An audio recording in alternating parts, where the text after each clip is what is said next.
আসসালামু আলাইকুম।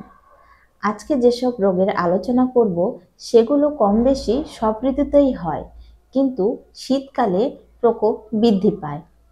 Brain stroke.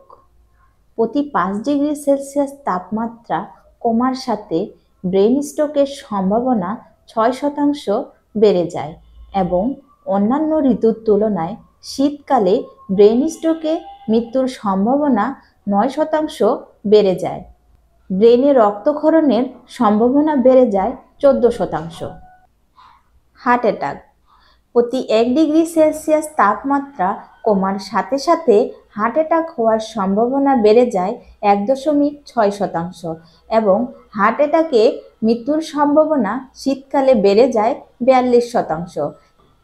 শীতকালে রক্ত জমাট বাঁধার প্রবণতা বেড়ে গিয়ে ভেইনে ব্লক হওয়ার সম্ভাবনা বেড়ে যায় 14%।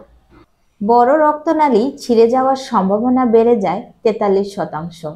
এছাড়াও শীতকালে ব্লাড প্রেশার বেড়ে যায়, হৃদস্পন্দন বেড়ে যায়। আগে থেকে যাদের হার্টের সমস্যা ছিল তাদের বুকের ব্যথাও বেড়ে যায়। ব্লাডে কোলেস্টেরলের মাত্রা বেড়ে যায়। ভিটামিন ডি এর মাত্রা কমে যায়। বাত ব্যথা বেড়ে যায়। আতঙ্কিত না হয়ে সচেতন হন। ঠান্ডা লাগাবেন না, শরীর যতটা সম্ভব গরম রাখুন। যাদের আগে থেকে প্রেশার অথবা ডায়াবেটিস আছে তারা যথাসাধ্য নিয়ন্ত্রণে রাখুন। শীতে অত্যন্ত একবার প্রেশার, ডায়াবেটিস এবং রক্তে কোলেস্টেরলের মাত্রা চেক করে নিন। ধন্যবাদ।